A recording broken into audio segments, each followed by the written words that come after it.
ഇന്ന് പ്രിയപ്പെട്ട പ്രേക്ഷകരിലേക്ക് ന്യൂസ് മലയാളം എത്തിക്കുന്ന ഏറ്റവും പ്രധാനപ്പെട്ട വാർത്ത എന്ന് പറഞ്ഞത് പോലീസ് ഉദ്യോഗസ്ഥന്റെ ക്രൂരമർദ്ദനത്തിനിരയായ കൊല്ലം കേരളപുരം സ്വദേശി എഴുന്നേറ്റ് നിൽക്കാൻ പോലും കഴിയാത്ത അവസ്ഥയിലാണ്.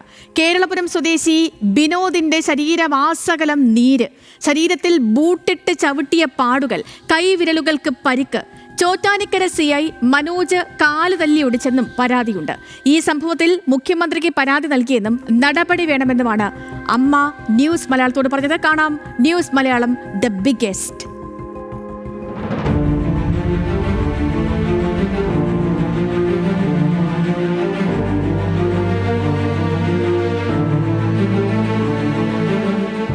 ഞാൻ പറഞ്ഞു, ഞാൻ എങ്ങനെയില്ല, ഞാൻ വീട്ടിൽ ചെന്നോട്ട് സാറേ, വീട്ടിൽ പോട്ട് സാറേ എന്ന് പറഞ്ഞ ഒരുപാട് ഒരുപാടെന്ന് പറഞ്ഞാൽ ഇല്ലെങ്കിൽ എന്നെ കണക്കൊരു ചെറുപ്പക്കാർ ഇത്രയും സാറിന് പറയേണ്ട കാര്യമില്ല. മാല നഷ്ടപ്പെട്ടെന്ന ഭാര്യ ഷൈനിയുടെ പരാതിയിലാണ് ബിനോദിനെ ചോറ്റാനിക്കര പോലീസ് വിളിച്ചു വരുത്തിയത്. ഇക്കഴിഞ്ഞ 16-ാം തീയതി ഷൈനിയെയും ബിനോദിനെയും സ്റ്റേഷനിൽ വിളിച്ചു വരുത്തി പ്രഥമ വിവരങ്ങൾ ശേഖരിച്ച CA PK മനോജ് ഇരുവരെയും മടക്കി അയച്ചിരുന്നു. ഭാര്യ പരാതി നൽകിയ മനോവിഷമത്തിൽ കൊല്ലത്തേക്ക് മടങ്ങിയ ബിനോദിനെ 22-ന് വീണ്ടും സ്റ്റേഷനിലേക്ക് വിളിപ്പിച്ചു. രാവിലെ ബിനോദ് സ്റ്റേഷനിലെത്തിയെങ്കിലും CA മനോജ് ഉണ്ടായിരുന്നില്ല. വൈകിട്ടോടെ സ്റ്റേഷനിലെത്തിയ CA ബിനോദിനെ സ്റ്റേഷനിലുള്ളിലെ മറ്റൊരു മുറിയിലെത്തിച്ച് വീണ്ടും ചോദ്യം ചെയ്തു. മാല എടുത്തിട്ടില്ലെന്ന ബിനോദിൻ്റെ മറുപടിയിൽ തൃപ്തിയാകാത്ത CA ക്രൂരമായി മർദ്ദിച്ചു എന്നാണ് ബിനോദ് പറയുന്നത്. ദേഹമാസകലം അടിച്ചു പരിക്കേൽപ്പിച്ചു. ഉറക്കെ നിലവിളിച്ചപ്പോൾ ബൂട്ടിട്ട് ചവിട്ടി. കാലിൽ ഭാരമുള്ള വസ്തു ഉപയോഗിച്ച് അടിച്ച് പരിക്കേൽപ്പിച്ചു. ഈ സമയം ഭാര്യയും സ്റ്റേഷനിലുണ്ടായിരുന്നെന്ന് ബിനോദ് പറഞ്ഞു. സ്റ്റേഷനിൽ വന്ന് ഒന്നി ഞാൻ ആ സ്വർണം വാങ്ങിക്കൊടുക്കുമെന്ന് ഒന്നി എഴുതി ഒപ്പിട്ട് കൊടുക്കണം. ഒപ്പിട്ട് കൊടുക്കുന്നവരെ എന്നെ മർദ്ദിക്കുക. അടിയെന്ന് പറഞ്ഞാൽ എനിക്ക് സഹിക്കാൻ പറ്റുന്നില്ല. കൂട്ടിട്ട് ശരിക്കും ചവിട്ടി.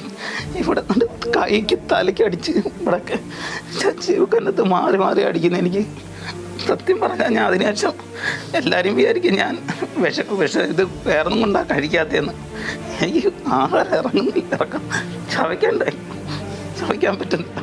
അർദ്ധബോധാവസ്ഥയിലായ ബിനോദിനെ ചോറ്റാനിക്കരയിൽ താമസിച്ച വീട്ടിലെത്തിച്ച് വീണ്ടും പരിശോധന. പിന്നീട് ഫോൺ ഉൾപ്പെടെ പിടിച്ചു വച്ച ശേഷം വഴിയിൽ ഉപേക്ഷിച്ചുവെന്നും ബിനോദ്. എന്നിട്ട് ആ സാർ എന്നോട് പറഞ്ഞ്, നീ പോയി ഈ എറണാകുളത്ത് എവിടെയെങ്കിലും അഡ്മിറ്റ് ആയി കഴിഞ്ഞാൽ നിൻ്റെ ഭാര്യയെ കൊണ്ട് ഞാൻ എന്ത് വേണമെങ്കിലും എഴുതി അടിയിക്കും.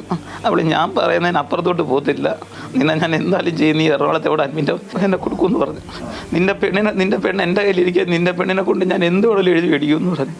ഞാൻ പേടിച്ച് എനിക്ക് നിൽക്കാൻ വയ്യ. കാലൊക്കെ ഏകദേശം ഇത്രയും വലുപ്പത്തിലായി രണ്ട് സൈഡും.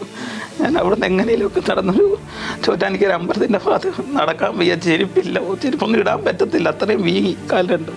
മൃതപ്രായനായ ബിനോദിനെ കൊല്ലത്ത് നിന്നും ബന്ധുക്കൾ എത്തിയ ശേഷമാണ് ആശുപത്രിയിൽ എത്തിച്ചത്. ഇത്ര വൈരാഗ്യം വരാനുള്ള പ്രശ്നം എന്ന് വെച്ചാൽ ഈ വസ്തു ഞാൻ അവൻ്റെ പേര് എഴുതി കൊടുക്കണം. അവന് വിറ്റും കൊണ്ട് അങ്ങ് ഇവരെ കൂടെ അവനെ അങ്ങ് അവിടെ കൊണ്ടുപോകണം. അങ്ങനെ പറ്റാതെ വന്നപ്പോഴത്തേക്ക് ഇവനെ വിളിച്ചും കൊണ്ട് ഇവിടെ നിന്ന് പോയി വാടക വീടെടുത്ത് അവരുടെ വീട്ടിൽ താമസിച്ചുകൊണ്ടിരുന്നപ്പോഴാണ് ഈ പരാതി. വീടും വസ്തു ഞാൻ ഇനി മറ്റു മക്കൾക്ക് കൊടുക്കുമെന്നുള്ള പേടി. അതെല്ലാം കഴിഞ്ഞതിന് ശേഷം ഇപ്പം പറയുന്നു നിങ്ങൾ ഹരിജനങ്ങളും ആണ്, അതുകൊണ്ട് വെൽഫെയറിൽ അറിയിച്ച എൻ്റെ കരിയർ ബാധിക്കും, അതുകൊണ്ട് മീഡിയയിൽ കൊടുക്കരുത്, ഞാൻ നഷ്ടപരിഹാരം തരാം, ഞാൻ ഇവിടെ വരാമെന്ന്. ഇരുചക്രവാഹനം വാങ്ങുന്നതിനെ ചൊല്ലി ഭാര്യയുമായുള്ള തർക്കമാണ് മോഷണ പരാതിയിലെത്തിയത്. എന്നാൽ മോഷണം പോയ മാല പിന്നീട് ചോറ്റാനിക്കരയിലെ വീട്ടിൽ നിന്ന് തന്നെ കണ്ടെത്തിയതായി ബിനോദ് പറയുന്നു. ചോറ്റാനിക്കര CAയുടെ ക്രൂരമർദ്ദനത്തിൽ മുഖ്യമന്ത്രിക്കടക്കം പരാതി നൽകിയെന്നാണ് ബിനോദിൻ്റെ അമ്മ പറയുന്നത്. അവശനിലയിലായ ബിനോദിനെ തിരുവനന്തപുരം മെഡിക്കൽ കോളേജ് ആശുപത്രിയിൽ പ്രവേശിപ്പിക്കാൻ ഒരുങ്ങുകയാണ് ബന്ധുക്കൾ. ഷമീർ അബ്ദുൽ, ന്യൂസ് മലയാളം, കൊല്ലം.